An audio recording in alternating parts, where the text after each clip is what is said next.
ফেনী সদর উপজেলার শস্যদী ইউনিয়নের দেবীপুর এলাকায় চাঁদা দাবির অভিযোগকে কেন্দ্র করে হামলা, মামলা ও মিথ্যা সংবাদ প্রচারের অভিযোগ তুলেছেন যুবদল কর্মী জাফর আহমেদ মানিক। রবিবার এক সংবাদ সম্মেলনে তিনি দাবি করেন, ভক্কন নামের এক ব্যক্তি তার বিরুদ্ধে 50,000 টাকার চাঁদা দাবির অভিযোগ করছেন, যা সম্পূর্ণ মিথ্যা ও ভিত্তিহীন। জাফর আহমেদ মানিক বলেন, প্রায় 20 বছর ধরে তিনি ওই এলাকায় সুনামের সাথে হাঁসের আড়তের ব্যবসা করে আসছেন।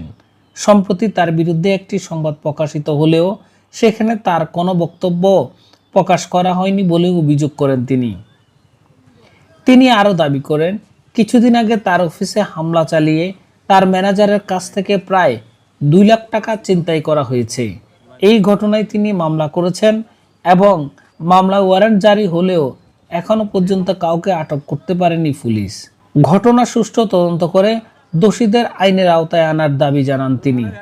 কিছুদিন আগে ভক্ষণ নামে এক ব্যক্তি আমার নামে একটা অভিযোগ করছে, আমি নাকি চাঁদাবাজি 50,000 টাকা চাঁদা চাইছি। আসলে আমি কোনো ওই চাঁদার সাথে আমি কোনো জড়িত নাই। বিগত 20 বছর ধরে আমি কিন্তু ব্যবসা করতেছি সুনামের সহিতে।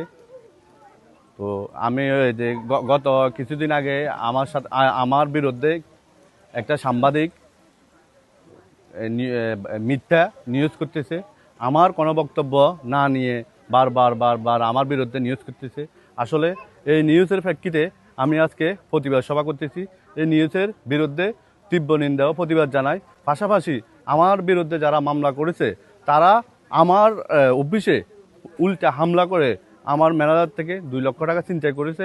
আমরা একটা মামলা করেছি, ওই মামলাটা থানাতে ওয়ারেন্ট হয়েছে।